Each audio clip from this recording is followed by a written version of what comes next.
அம்பா சித்தர் ஓம் நம சிவாய நமக. சுயம்புற்றுநாதன் அருள்வாக்கு பெற்ற முனியாண்டியுடைய வாக்கு, ஐயன் கருப்பனுடைய வாக்கும் மாயாண்டியுடைய வாக்கும் முனியாண்டி சடமுனியாண்டி பாண்டி முனியுடைய வாக்கும் அருள்வாக்கு பெற்ற சித்தருடைய வாக்காக இருந்து 18 சித்தருடைய வாக்கு அருள் பெற்று வருவதற்கான ஒரு உறுதுணையாக இருந்த என்னுடைய சுயம்புற்றுநாதன் கொடுத்த வாக்கு, என் சிவனுக்கு பண்ணிய தொண்டும் என்னுடைய அன்பான மக்களுக்கு பண்ணுற தொண்டும் ஒன்றுன்னு சொல்லி நான் உங்களுக்கு வாக்கு கொடுக்குறேன். இந்த வாக்கு என்னன்னு கேட்டிங்கன்னா, குடும்பத்தில் இருப்பது பெரிய பெரிய சர்ச்சைகள் இருக்கிறது. இன்னைக்கு சிறு பிள்ளைகள், பெண் குழந்தையா இருந்தாலும் ஆண் குழந்தையா இருந்தாலும் தன் தாயின் தகப்பன் வளர்க்குற ஒரு வழிமுறைக்குள்ள தான் இருக்கிறது. எதுவாக இருந்தாலும் சேர்க்கை சேர்ந்து பழகும் போது நல்லா இருக்குது. 10 ரூபா கையில் காசு இருந்தால் நல்லா சாப்பிட்றோம். நம்ம வீட்டுக்குள்ள சோத்தில் பான் நிறைய சோறு இருந்துச்சுன்னா அள்ளி சாப்பிட்றோம். பானைக்குள்ள சோறு இல்லைன்னா ரொம்ப கஷ்டப்படுறோம். அந்த கஷ்டப்படுற மாதிரி பிள்ளைங்களையும் கொஞ்சம் கண்ணு கருத்துமா பாருங்க. ஆம்பளை பிள்ளையா இருந்தாலும் சரி, பொட்டை பிள்ளையா இருந்தாலும் சரி, எந்த பிள்ளை தான் எல்லாம் பிள்ளை தான் நமக்கு. புரியுதுங்களா? ஒரு பக்கம் காசு இருந்தால் ஒரு பக்கம் காசு கொடுக்குறீங்க, இன்னொரு பக்கம் காசு இருந்தால் இன்னொரு பக்கம் கொடுங்க. ஆள் பார்த்து ஆள் பார்த்து கொடுக்காதீங்க. பிள்ளைங்களை கொஞ்சம் கண்டிஷனாக வளங்க. காசு இருக்குன்னு கூட கொடுத்துட்டு பிள்ளைங்களை பூரா பதவிக்கு விட்டுறீங்க. இன்னைக்கு காசு கொடுத்து உதவுங்க, பிள்ளைங்க கை கூட செலவச்சிருது. நாளைக்கு காசு இல்லாமல் திட்டி தராது. அப்போ அந்த காசு இல்லைன்ட்டு காசு கிடைக்கிறது நோங்கி போகும்போது எவ்வளோ பிரச்சனை சமாளிக்க வேண்டியிருக்கு. இன்னைக்கு இங்கே கண்டிஷன் இவ்வளோதான் செலவழிக்கணும், இவ்வளோதான் வந்து கொஞ்சம் சிக்கனமாக போனீங்கன்னா அந்த பிள்ளையை புரிஞ்சுக்கிடும். கஷ்டம் லாபம் நட்டம் அப்பாட்ட இருப்பு இருக்குது இருப்பு இல்லைன்னு புரிஞ்சுக்கிடும். அப்போ நம்ம தாய்ந்த அப்புறம் தான் அந்த பிள்ளைங்களை ஒரு கணம் கொண்டு வரணும். விடல்னா இன்னைக்கு நீங்கள் லேசாக அசால்ட்டை விடும்போது எல்லாத்தையும் விற்று போட்டாலும் பிள்ளை என்னையும் உட்காந்து சாப்பிட்டுட்டே இருக்கும். படிக்கலை, பாஸ் ஆக மாட்டேங்குது, அரியர் விழுது. காலேஜ் பூரா பார்த்தீங்கன்னா 3 அரியர் 4 அரியர் இல்லை, 9 அரியர் 10 அரியர் வச்சிருக்கிற என்ன செய்ய? படித்து என்ன பண்ண? படித்தது புண்ணியம் இல்லையே. பணம் கட்டி படிக்கும். படிச்சுட்டு இன்னைக்கு அரியர் வச்சுட்டு கடைசியில் நான் காலேஜ் போக மாட்டேன், அங்கே போக மாட்டேன், வண்டி ஓட்ட போகிறேன், கார் ஓட்ட போகிறேன், அங்கே போகிறேன், இங்கே போகிறேன், கடைக்கு போகிறேன், ஈரோடு போகிறேன், கோயம்புத்தூர் போகிறேன், சும்மா சுற்றி வந்து என்ன செய்ய? நாளைக்கு உங்கள் லைஃப்பு போகுது. காரணம் நீங்கள் சரியில்லை, உங்கள் தாய் தப்பு வளர்ப்பு சரியில்லை. அப்போ அந்த தாய் தப்பு சரியான முறையில் வளர்த்தால் அந்த பிள்ளையே சரியாக வரும். செல்லம் கொடுங்க, பிள்ளைகளுக்கு செல்லம் கொடுக்கணும். அதே மாதிரி கண்டிஷனையும் வைங்க. செல்லம் எவ்வளோக்களோ கொடுக்குறீங்களோ அதே மாதிரி கண்டிஷனும் கொண்டு வந்தீங்கன்னா அந்த பிள்ளைங்க நல்லாவே இருக்கும், மன மகிழ்ச்சியாக இருக்கும்.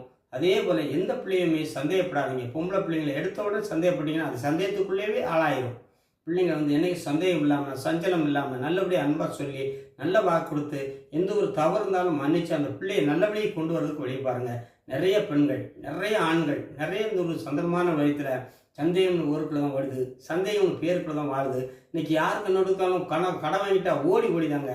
கடன் வாங்கிட்டா கொடுக்க முடியல, இந்த இடத்துல அந்த இடம் ஒழிஞ்சுக்கணும், இந்த இடம் ஒழிஞ்சுக்கணும் ஓடுதாங்க. எதுக்குமே மாட்டாதீங்க. பணத்துக்கு அடிமை ஆகாதுங்க. பணம் வந்தால் அடிமை பணம் தான் அடிமையாக்குது. மனுஷனை அடிமையாக்குறது பணம் ஒன்று தான். பணத்தை தூர தள்ளுங்க. நல்ல மனித உள்ளத்தை பாருங்க, நல்ல எண்ணத்தோட வாங்க. எங்கே போனாலும் ஜெயிக்கலாம், தோக்க முடியாதுல ஒன்றும் இல்லை. பணம் இருந்தால் தான் ஜெயிக்கும், பணம் இருந்தால் தான் வாழ முடியும்னா நமக்கு தாய் தோப்பனுமே இல்லை அப்படின்னு அர்த்தம். இன்னைக்கு நிறைய பேர் தாய் தோப்பனே வேண்டாம், எனக்கு பணம் தான் வேணும்னு சொல்லி நிற்கிறாங்க. பணம் என்னைக்கு நிறைய கொடுக்காதப்பா, பணம் என்னைக்கு உறவு கொடுக்காதப்பா, பணம் என்னைக்கு நிம்மதி கொடுக்காது, பணம் என்னைக்கு சந்தோஷம் கொடுக்காது. பணம் துக்கத்தை தான் கொடுக்கும். பணம் இருக்கும் தண்டியும் உற்றார உறவினர் ஒன்றே அணுகுவாங்க. பணம் இல்லைன்னா யாரும் உங்ககிட்ட வரமாட்டாங்க, எல்லாரும் ஒன்று விட்டு போயிடுவான்.